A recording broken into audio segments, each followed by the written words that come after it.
Hi, we're Blake and Brittany with Average Family Abroad. We moved to Ecuador 4.5 years ago with our 4 children and have made a life for ourselves here. Part of making a life here has been driving, learning the ins and outs of navigating the roads of Ecuador.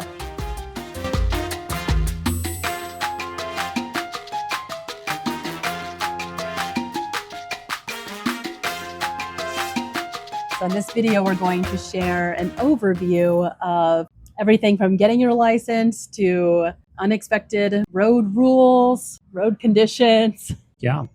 You can wear the glasses. Oh, The first thing we want to talk about is licenses. getting your license. So in Ecuador, you need a driver's license, just like anywhere. And for foreigners, you get 6 months on a driver's license from your home country. Non-expired. Non-expired, yeah. But 6 months from the date of your visa. So they give you 6 months to get a new driver's license here. And from what we've experienced and what has happened to people we know And ourselves. that can look a myriad of different ways. It's not just one route. There's not just one route. There are laws and ways it should function. But we've known people who have had to get apostille documents to prove, like, was a high school diploma transcript. And driving records, translated and apostilled from the United States. That's one route that you can supposedly get a driver's license that way. Take that all in and apply for a driver's license without having to go to driving school, which is appealing. So, yeah, but it's also a lot of paperwork. A lot of paperwork and issues, and who knows. We also know that if you go through the driving program and test out of that, you can go take a driver's license exam and get your license that way. What do you mean test out of that? You mean go start from scratch as if you've never driven before? Yeah, you have to go through the class and then do their testing and everything, right, to prove that you know how to drive. Yeah, and some of you will be coming here and have been driving for many decades, and that seems a little silly. Which was our experience. And also the driving school is often in Loja, for instance, and you have to go maybe multiple times a week, and that's a huge pain. So huge hassle. So there's different ways that people get to that point of where they get their license. So we heavily recommend working with someone like we used our lawyer. Because connections are everything here, and embracing that rather than fighting it is a good rule of thumb. Yeah, and so through our lawyer, we were able to get the appropriate paperwork filed. That I still had to go in and take the test, which is it's all in Spanish, of course. You go and you sit at a computer, and it randomly gives you 20 questions from a 100-question study bank. And I passed that. Yes, because working through our attorney, did she send you the bank of questions? Well, that you can get that. That's okay. That's not a that's not a cheat. Thing. No. Well, that was helpful. That's a study book, right? So they want you to study the questions. But she was able to kind of pull some strings and be like, look, he knows how to drive. He's been driving for almost 30 years, He doesn't need to come to class. So how can we do a workaround, right? Essentially. And so we have valid driver licenses from the United States and everything. Anyways, so she was able to get us the proper paperwork and file it all and help me get through and get the appointment to do the testing. They don't offer a workaround otherwise. There's not a workaround option. No, you bring in all the paperwork or you take school. But it's Ecuador, so there's always another way if you can figure that out. If you know the right people. And the important thing is also this was a legitimate way, and they got him a real driver's license because for a while there was an issue with black market driver's license, and people got in big trouble if you got caught with one of those. But you've got a real driver's license. Yeah. So you got to be careful. There are people who offer, you pay me $500 and I'll get you a printed driver's license, right? Be careful with those. Yeah, and so there were people who were doing it literally just printing them. And then there were people who were doing it through an illegitimate method with the transit authority and getting people licenses without the whole process. And that got shut down and those licenses got revoked. So issues, Yeah. So be smart. Do it through legitimate channels. But it is a hassle. Yeah. It is a hassle. But it's important. Like we fudged it too. We went over the 6 months. We went over the 6 months. But you get stopped by transit, not because you're doing something like illegal, but because they'll have kind of roadblocks where they stop and check paperwork. And those were always very stressful if you don't have everything in order. You kind of play ignorant, but we don't recommend doing that. We recommend don't do that. Get your license, even if you're not sure you're going to drive here. If there's a chance, and it depends on the person working the transit stop, because by law they can impound your vehicle and then fine you, for driving without a license. But getting your driver's license is a must. I've had to show it quite a few times recently too. Yeah, we are in like holiday season here, so there are lots of like transit stops right now. So. Yeah, yep. But that's the only time I ever showed my driver's license. I was at a transit stop. But there are, again, multiple ways of doing it correctly. And so depending on who you ask, you will be told a completely different process. So have fun figuring that out. That's why we recommend, pick one of the processes. And if you can find someone to kind of come alongside you to guide you through that, you may save yourself a bit of a headache. So, yeah, for sure. Oh, boy. Okay. Buying a car. Yes. Not our favorite thing to do. Yeah. Really. So buying a car in Ecuador is it's different than buying a car in the United States. For one thing, cars are much more expensive here by and large because of the importation, right? It costs so much more to bring cars in, and then there's taxes on top of that and everything. So cars can be a lot more money here than you expect to pay for them in the United States. And you have such a wide variety from, we've got trucks, neighbors who've got, these 1970s Toyota trucks that just keep on going, climbing all these little mountains, all the way up to, brand new vehicles there's a lot of Chinese car makers that sell cars here in Ecuador, as well as, Toyota Hilux and Chevy D-Max are probably the two most popular vehicles in Ecuador. We were already at a disadvantage because we needed seatbelts are important to us, and we have 4 children, so we really needed a three-row car, which are already less common, and we also really need a 4x4 to accommodate like our drive up to our house. And so we were already looking for kind of a little bit more niche of a vehicle.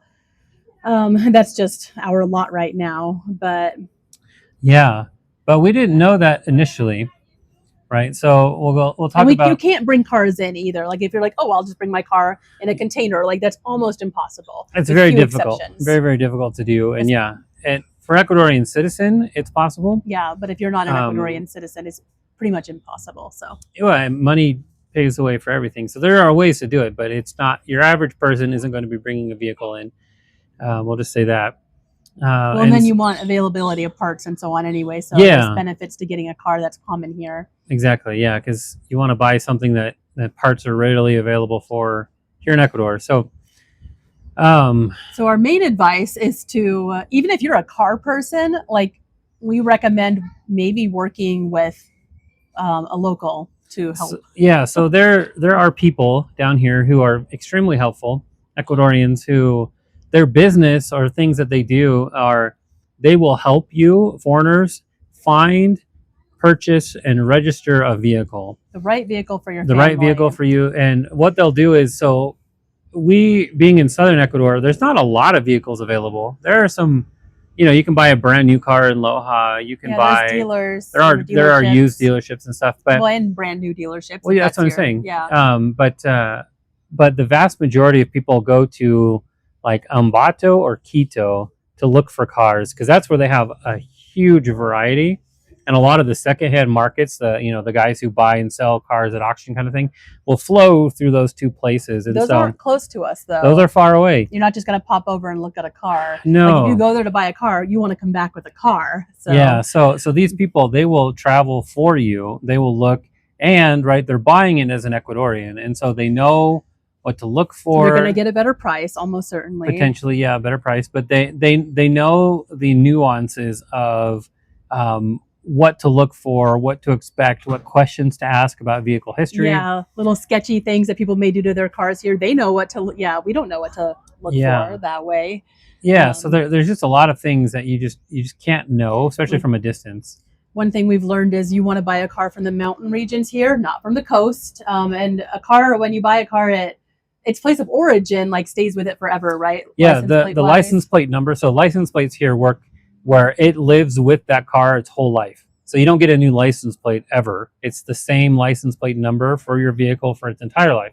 So you wherever that car was first registered in Ecuador, that's the plate number will reflect that province. And so you can know where that car is from, right? So like, okay, that one's from the coast. I don't want that because if it lived most of its life on the coast, there's going to be a rust issue, or from the mountains. But even from the mountains, it could be okay. This car has gone through its paces, right? Because the mountains are hard on vehicles. But yeah, but by and large, you generally don't buy things from the coast. And another thing with the license plates, if you have more than one vehicle, this was an issue during COVID, and it's a thing in Quito. Yeah. That if you're looking at moving to Quito, you want to be aware is that they limit which days. So I don't really understand it. For traffic control reasons, Piqui Placa and Quito and other areas of Ecuador, more congested areas, they will have on certain days. If let's say your license plate ends in an even number or an odd number, like you could drive on the even days, it's like Monday, Wednesday, Friday, and odd days are Tuesday, Thursday, Saturday kind of thing.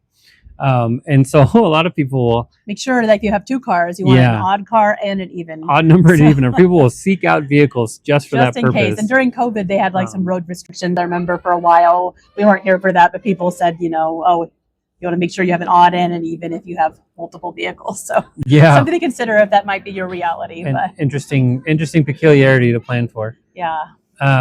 So for us, we did use someone, fantastic person we highly recommend, that helped us buy our first car, which was a wonderful vehicle.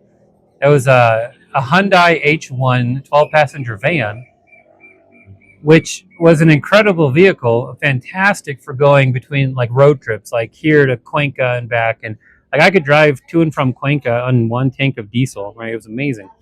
So fantastic vehicle, but absolutely terrible for the mountains, for where we live. Oh my gosh. That's kind of appropriate. Lots of traffic right now. It's Carnival weekend, and so we live in kind of a hot spot, so lots of people coming and going. Yeah. All right. So we highly recommend using a professional. Even if you're a car person, like I said. Yeah, even if you know what you're looking for. Just not being a foreigner buying a car, you'll automatically it's a good having a local kind of intercede for you, really. Yeah, advocate for you. Know what to look for. Know the pitfalls and the different things that are common problems, and being able to look at the paperwork too, right? Yeah. Because in Ecuador, when you try to sell a vehicle or try to register a vehicle, if the person you're buying the car from, person selling the car, is married, both people have to be there to sign off on it. Yeah. Even if the wife's name or whatever is not on the title, it doesn't matter. You can't just sell a car out from under me. Yeah, exactly. So both of them have to be involved in the process. So there's like tons of complicating things. So many things that could be in there. So. And most cars here are manual too. Oh yeah. So that's something to know. Like I still don't drive a manual, and so that's something it's a whole other deal. But that's something to keep in mind. Yeah, and that was actually part of one of our horror stories with our last car. It was automatic, which I wanted an automatic for us so Brittany could drive it in an emergency, right? But it was broken all the time. And really there was only one mechanic in Loja that we found who was an automatic transmission mechanic. Yeah. But at the same time, it had horrible resale value because it was an automatic. No one wanted it because it was an automatic. We'll talk more about this, but like the terrain here is so much better suited for a manual vehicle. So. Yeah, a manual is the way to go. Everything is manual here. Very rare to find an automatic. So looking for cars, like if you're shopping on your own, because of course, even if you're having someone kind of help you through the process, you'll do looking. Like Blake said, there are dealerships, of course. Facebook Marketplace is used widely here for just about everything, and including cars. We've seen that, we always look for cars there, and it's really funny. The first picture, the photos you put. I feel like in the United States, if you're going to pick your very best picture of your car, to go on the very first photo, but they don't do that here. It's just always some like totally random Some like shot of a random gear or something. Or interior shot usually. yeah, and you're like, I don't even know Yeah. what this car is. How am I gonna it's really funny. And one thing that's common here in that regard is so upholstery work is really affordable. So Gorgeous interiors almost and sound everyone, systems too. yeah, sound systems and upholstery, everyone does that to their vehicles. And so it's actually really funny. So I think maybe they want to show off that Maybe, more but than like the I can't even outside of tell. the Like, is car. this a truck? Is this Yeah. a minivan? What is this? And so it's always kind of a joke. Like, wow, great picture, really funny. And the matriculation process. Do you want to speak to that a little bit? Yeah. So the car registration, right? Car registration here is a little different than it is in the United States. You got to register every year. And there's so many little pieces to it that if you don't have someone helping you with the process, you're just not going to know. And like we got caught up in that a bit Yeah. this year, even after living here over 4 years at that point. Yep, there was a transfer tax that I didn't realize I had to go pay myself at the bank instead of like paying at the transit office, right? You don't pay for anything at the transit office. You've got to go pay everything at a bank and bring back your receipts. And so you have to know what you have to pay for. And there was an inspection component we didn't know about either, right? Yeah. So there is a physical inspection. So for the first time, I would 100% use someone who knows the process, knows what you need to do, what you need to pay, knows about the inspections and all of that kind of stuff. This is car number 4 for us, and we were still over our heads. Yeah, well, because 2 of our cars, someone did all of that for us. Yeah. The third car was totally on our own, and he actually helped me with the matricula on that one.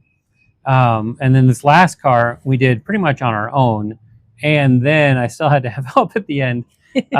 Because of those missed tax and stuff that I didn't realize I had to pay at the bank. So matriculation is difficult. And if you buy a vehicle that, let's say someone hasn't paid to register it for a number of years, you owe that. Or if they have any tickets, like parking tickets or any infractions, it's to the car, to the license plate. So you'll pay those. So you make sure that those aren't an issue before you buy a car. Yeah, so you want to make sure the car is free and clear in so many ways. Yeah, or you're going to get stuck with those. And again, this is where hiring someone to help you. So there's so many things. There's so many things, and you don't have the kind of VIN reporting and history on the vehicle that you would want. So you don't necessarily know if it was ever in an accident or if there's anything wrong with it, major repairs done to it, unless the person who's selling it is honest or even knows the history of the car, right? Because it could be the 4th owner of it. Who knows? So it's not as robust in that regard as you would buy a car in the United States. So really, really helpful to have someone who knows what to look for, have a good mechanic that you absolutely trust, right? To evaluate. They'll only do what they can do, just like well, in the sure. United States. There's only so much you can know and see. Certainly have it looked at. But there are plenty of red flags. Red flags that we should have followed. Like with our Lemon, our horror car, the worst car we've ever had. It looked so clean and nice inside, and in hindsight, that was a red flag. I mean, inside under the lifty uppy thing. Under the hood. Yeah. Like right, I'm like, wow, that looks great, and it's because it was all aftermarket, right? Well, someone did a lot of work on their own, very badly over the years, and so that should have been a red flag for us. But yes, I mean, there's lots of red flags. If we had used a professional to help us, we would not have bought that car. So. Yeah, and that was a very bad car, and so our current car we've had for over a year now, and it's been a much better car. And this is maybe the ideal way to source a car here, other than using, like a professional to source it for you, was we bought a car from a relative of a friend. Mm-hmm. And we knew the car already. And the car was owned by a mechanic and professional driver. No, he was a professional driver. He drove a truck. Yeah. This was his daily driver. This was his weekend car. Yeah. And so he already took care of his car. So a lot of times they do take good care of their cars. And we had a shared mechanic who liked the car a lot. Yeah. And knew its history. Well, we had our bad car. He was like, "This car would be much better for you," and we're like, "Great, thanks." That's awesome. And it ended up being the car. And we ended up approaching this gentleman and asking, "Hey, would you sell us your car?" And he didn't really want to, which is a good thing, right? You don't want someone so desperately trying to sell you their car. He was like, "Oh, yeah, I guess," it's been much better car. Much better car. But it's an early 90s Mitsubishi. Not early 90s, no, it's a 97. Oh, late 90s. Yeah. Wow. Our Land Cruiser was a 92.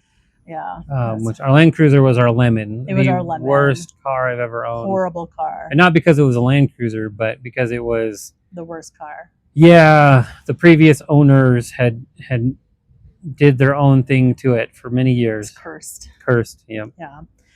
So all of that is to say, just finding a car, buying a car, all that goes into that process is complex.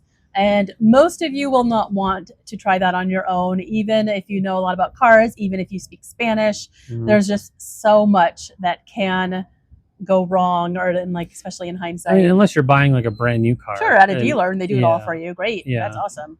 But buying used cars. Yeah, it's not a possibility. So for us, after you buy a car, you have to maintain your car. Yeah. So Ecuador, not on the coast as much, of course. Or in the jungle. The jungle's probably worse than the Depends coast. on where you are. But Ecuador and the mountains is extremely difficult on cars. Yeah, and it's really hard. The terrain. I mean, you've got buckled roads. Just the fact that you're driving up and down all the time, up and down mountains continually, every day, all day. So Ecuador, and the road conditions, and then going off road because everything's a dirt road. Normal life is off road. Yeah. So it's very hard on vehicles. So good maintenance, maintaining your vehicle more than you would have in the United States, or staying on top of it more than you would have in the United States, is key, because they said it is hard on cars here, just everyday life. And so finding, just like anywhere, finding a good trusted mechanic, right? You'll want to do that. And from what we found down in our area, a trusted mechanic is, all right, there's the person who's the best ends up, with 15 vehicles out front of their shop. So it's much slower to get work done, but it's significantly cheaper. That is one of the great things. Yeah. So maintenance is way more affordable here. We just had to do a pretty major overhaul on head gaskets, timing belt, water pump, the works. And it was $1,000, whereas for parts and labor. We were out without a car for several weeks too, which was unfortunate. For a month, yeah. And I mean, that kind of work in the U.S., right? That would have totaled this car, right? Because it would not have been worth it for the cost it would. But anyways, that's great. And yeah, so there are good mechanics and there are not good mechanics, just like in the United States. There are a lot of good mechanics. There are a lot of good mechanics, but slow. For sure. And every time a car breaks, people say, well, you should just take it to my, this mechanic in Loja. Our car never breaks in Loja. Our car breaks away from Loja. And it's like, well, how do you get your broken car to Loja? We don't really know. Well, no, it's not a mystery. It's a mystery. So it never happens. Well, no, the problem is there aren't a lot of tow trucks. Yeah, I couldn't remember the word in English. Tow truck. Grua. Tow trucks aren't common down south of Loja. And so to get an actual tow truck, which is generally just a flatbed tow truck, you have to bring someone down from Loja when they have time. And it's expensive. To come get you and then tow you up to a shop in Loja. And then you've got the problem, well, you're away from Loja and your car's in Loja, so you're going back and forth. Yeah. It's a pain so we did have one time where we had an electrical problem. And we literally broke down like a block away from a shop. And he was great. I'd go back there. Yeah, I would. If we have a problem in Loja, we'll go to him. But to get the car, we that was taxis or bus back and forth to the city to check on the car and whatnot. So pain in the butt. We've broken down on the side of the road on the way to Loja multiple times and other places. Yeah. And there's no cell signal most places. Yeah. So that's fun. In that situation, you're just waving a taxi or a bus down, and it's going to work out somehow, because it just does. It always works out, and people are helpful, but it's still a pain and it's stressful to be broken down with no way to get hold of anyone. So yeah, definitely. And so being on top of car maintenance is huge here. And there's no AAA. Like, I'm not calling AAA to come rescue me here. And so it's like everything here. You've got to take on that extra measure of responsibility. And people are very helpful. Very helpful. Actually, every time we've broken down, there have been people coming to try to help us. A good example of this was we were in Cajas National Park. Oh yeah. And my father-in-law, the boys, and I, we were way out. Just us. We were way out in this part where there's no cell signal. At 13,000 feet elevation, and the car that we had, the car battery had died, and this was an automatic, and so we couldn't just push it to start it. We had to borrow it from a friend because of Yes. our matriculation issues with our car. Yeah. So and so that's a whole nother deal. story. But so we dead battery. It's getting towards evening. No cell signal, no totally jumper remote. cables, super remote. And thankfully, I ran down this road that we had parked on and ended up running into another family who had been hiking somewhere else. And so they came and tried to help me, and then they drove me down to the Went way out of their way. So to kind. help me. We found jumper cables, came back and got the car Sketchy jumped. jumper cables. Sketchy jumper cables. Yeah, some guy sold me jumper cables for $5 that were broken, so we had to strip the wire to this is make not it work. shocking. Like that's the kind of thing you almost expect here because people are so gracious. People and go kind. out of their way to help each other, Yeah. and us, which was absolutely fantastic in that moment. But all that to say, car maintenance is super important here. I think that's something we couldn't have prepared for. It wasn't our car, and they didn't know their battery was on the fritz. But it happens. Things happen. That kind of thing happens, and so that's another reason why manual is better. Yeah, you can push start instead.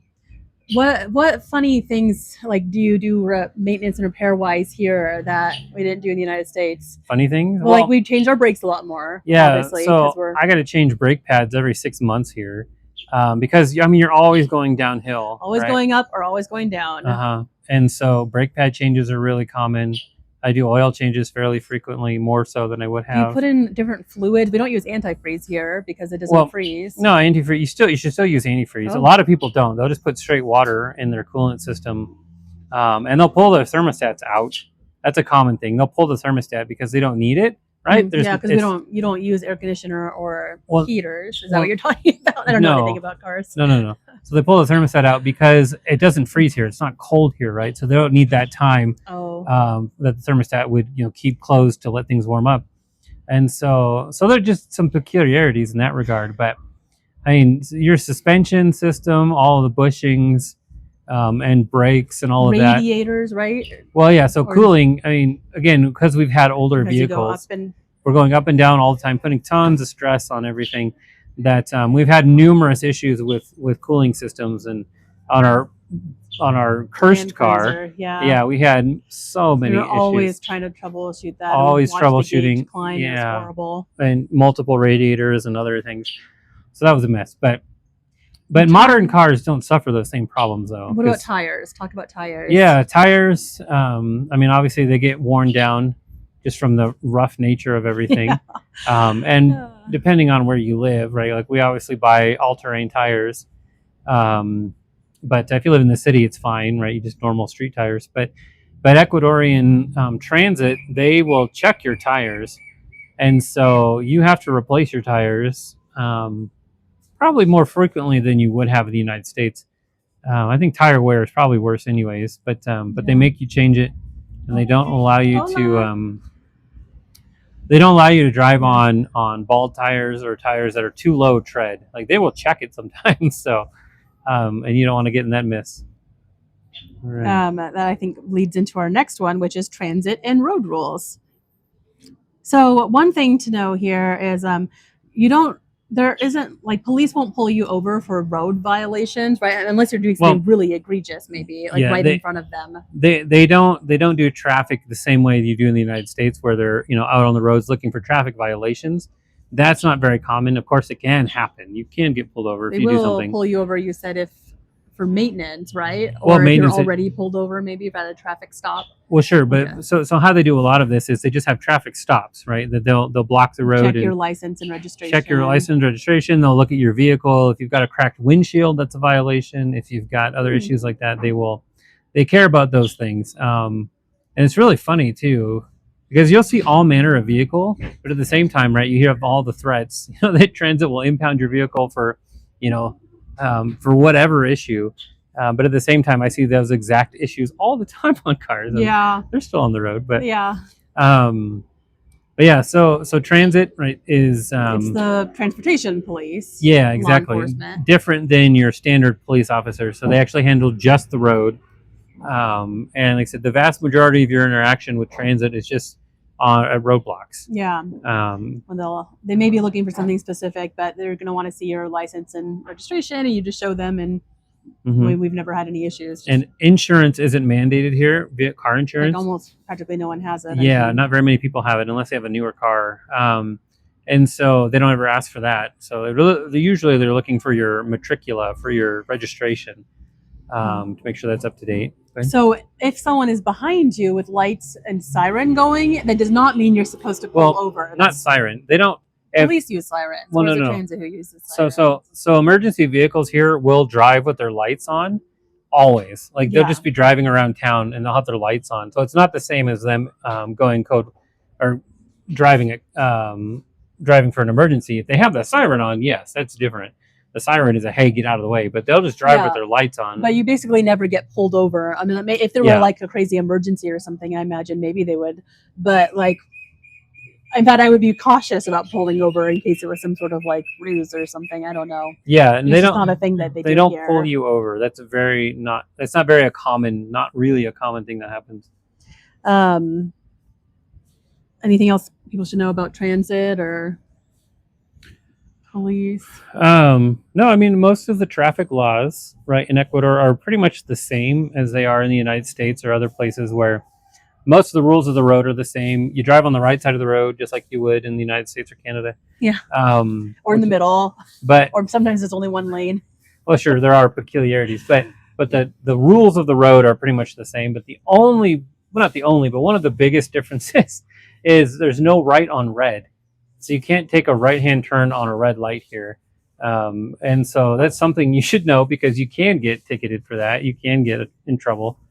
Again, I've seen the transit out in the middle of the street, right, and people are doing all kinds of crazy stuff around them, and they're just standing. They don't care. But yeah, let's say for transit, no, it's more of they're looking to catch you on technicalities, to catch you on vehicle maintenance or paperwork. Oh yeah, you have to drive with the emergency supplies in your car, don't you? Oh yeah, well that's part of the matriculation process. We have it. Yes, we have. So they've never asked to see it. No, they never asked to see it. They could ask to see your emergency kit. So that's a fire extinguisher. That's the caution triangles and that kind of thing.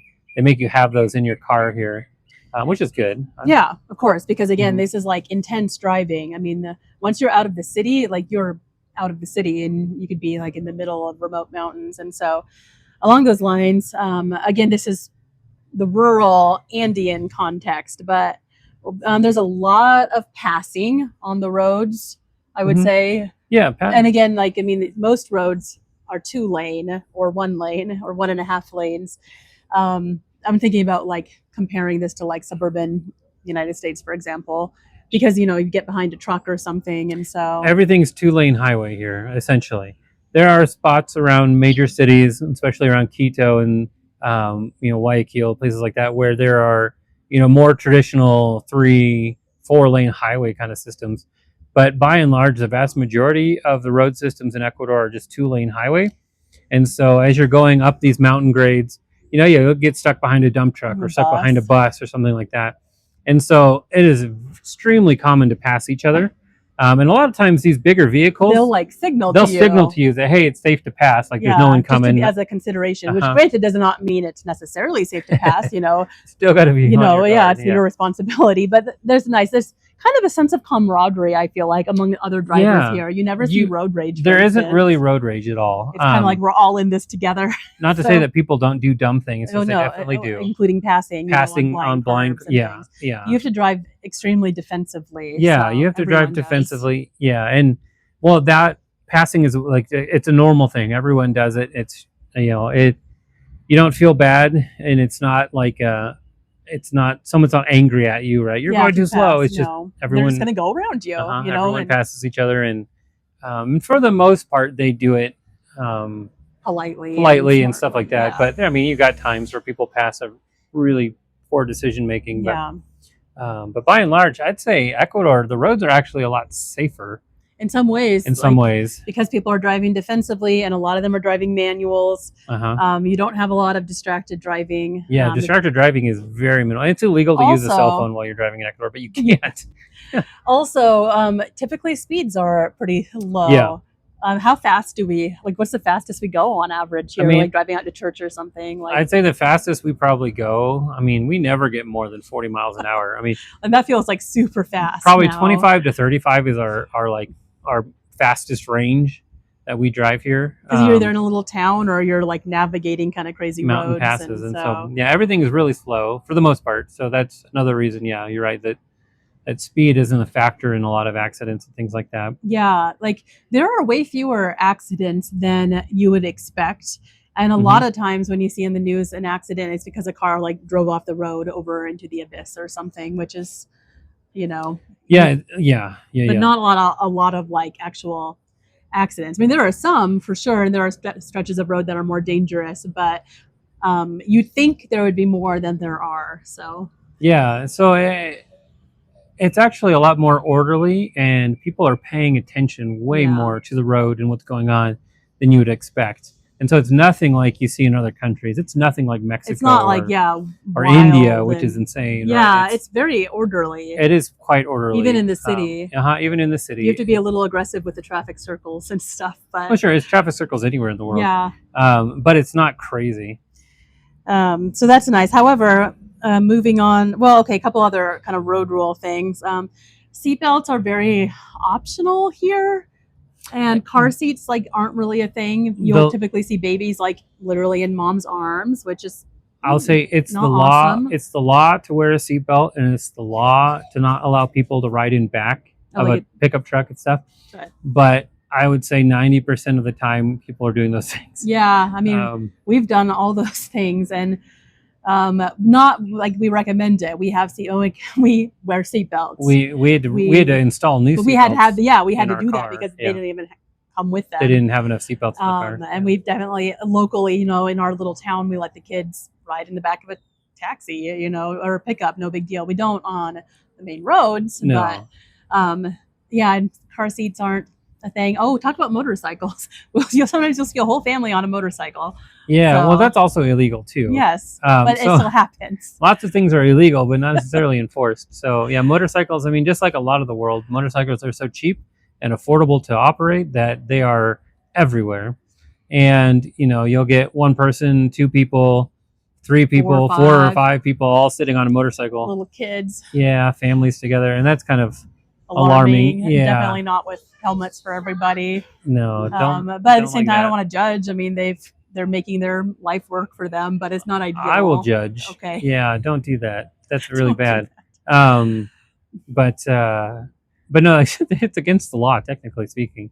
Um, but at the same time, like I said, motorcycles are ubiquitous, and they have the law that they can cut lanes. Here in Ecuador, so if Mhm. you're in traffic and stuff, right, they can cut lanes. So you always got to be keeping your eye out for motorcycles. Yeah, Um, motorcycles are. I mean, they're much more dangerous, of course. Right in the city, a lot of collisions involve usually younger, dumber motorcycle yeah, yeah, drivers. you'll get the same issues that you've got back in the United States, where people who ride motorcycles tend to have more of a riskier take on life, and so they'll do things in traffic that isn't necessarily wise.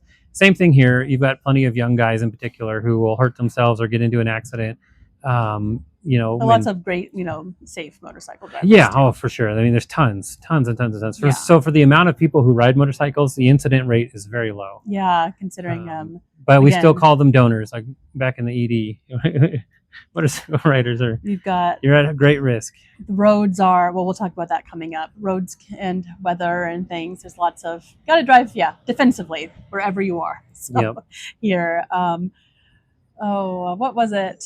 We had friends come and visit a year ago, and they did a road trip across Ecuador, which we've done also, and it is quite an experience. And we were super proud of them because not too many people want to do that, and they did an amazing job. They got back to Pittsburgh, and what was it? He said I'm he. just saying how boring life It's was like, now. oh, Yeah, well, like driving was driving so. is so It's boring like, oh, now. driving is boring here. Driving is not boring in Ecuador. It is. We compare it to a video game a lot. Like you're just, I mean, it's not restful like at all. There's no cruise No, control. Like you're yeah. So constantly vigilant. Like, oh, dodge the cow. Oh, dodge the massive hole.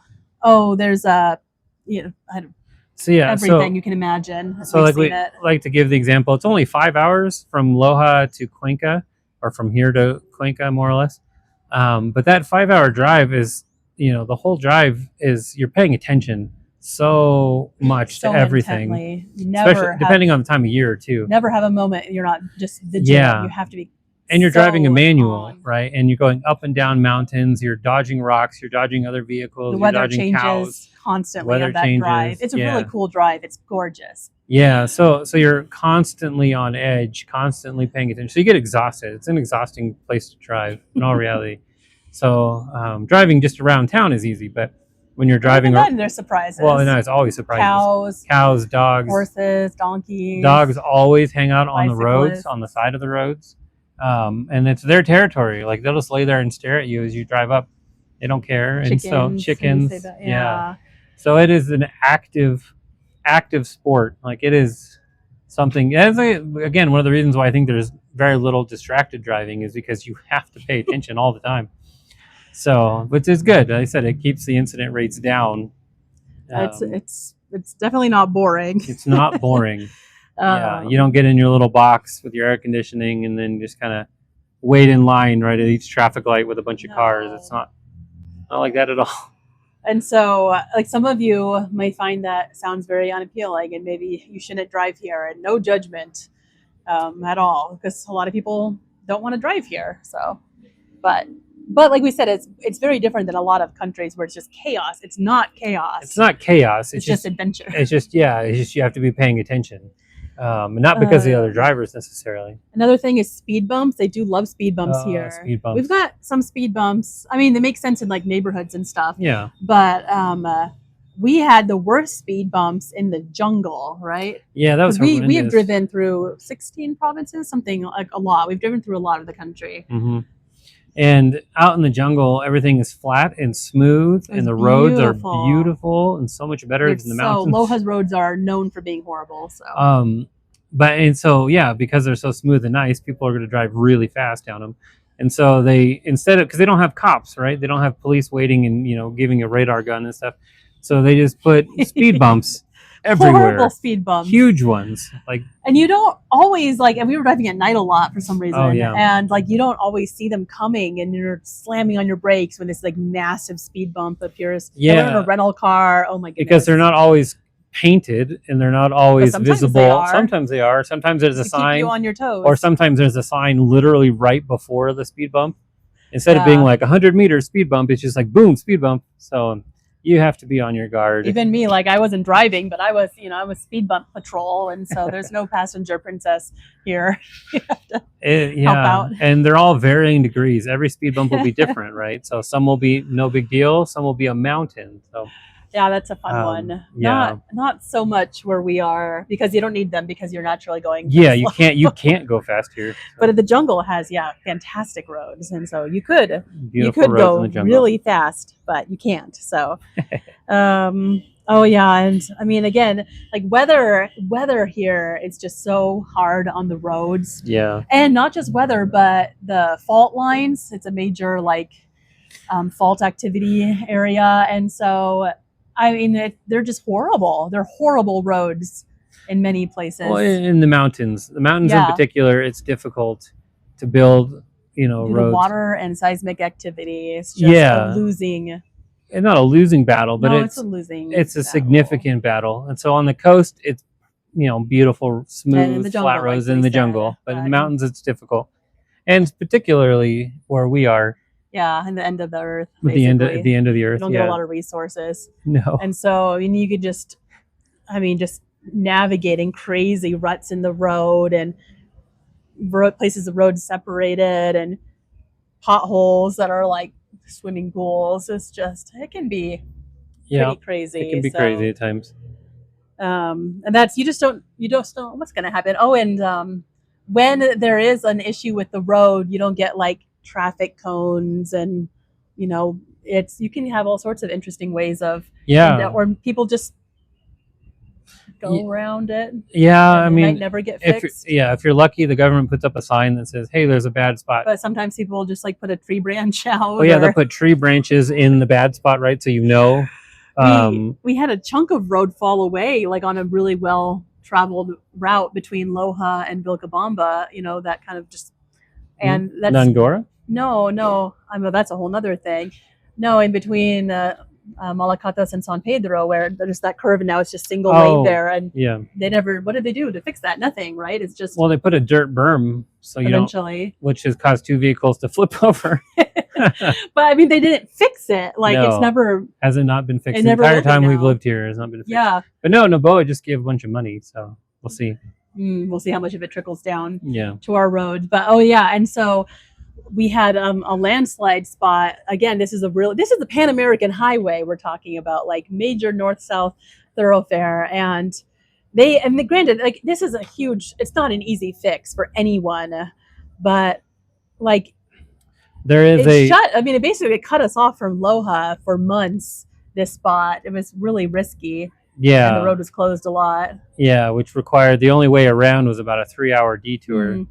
And so like kids' school was like virtual because the teachers all come from Loja for I think a couple weeks while they were trying to get a fix figured out, and they still don't really have a great fix. It's still not fixed. That hasn't rained as much this year as last year, but it could certainly continue to be an issue.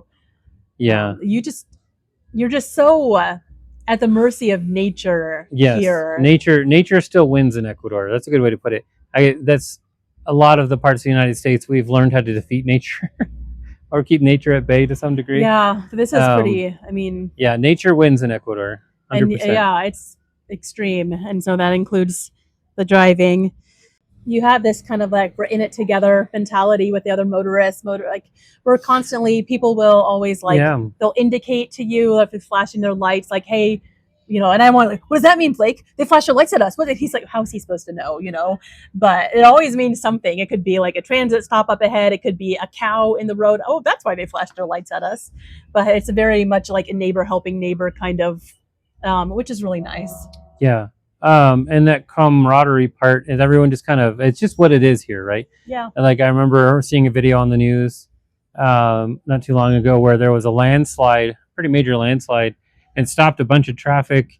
And then I remember they all got out and like people were like, oh, I've got rice. Well, I've got this, right? And they all cooked like a meal and stuff on the side of the road. Just because everyone knew they're going to be waiting. And remember when we got stuck? We got stuck going over a mountain pass from the jungle on our way to Quito. Yeah. And a petroleum. It was snowing, right, or sleeting. It was raining. And a petroleum truck flipped over, and I don't know what people would have done in the United States, but it was it wasn't the middle of the night. It was a Sunday night though, in like a mountain pass, no cell signal, and like we should have been stressed about that because. I mean, that's stressful. You don't know when. Like, wow, it's Sunday night in the middle of nowhere. When are people how are they even going to learn that there's a problem, much less come and fix it in this crazy mountain, like canyon? But no one is like up in arms. No one is angry. No one is shouting. Everyone's just, oh, well, here we are, stopped on the side of the road, make the most of it, and making friends, walking around, looking out for each other. And that's very Ecuador, and it's lovely. So it is.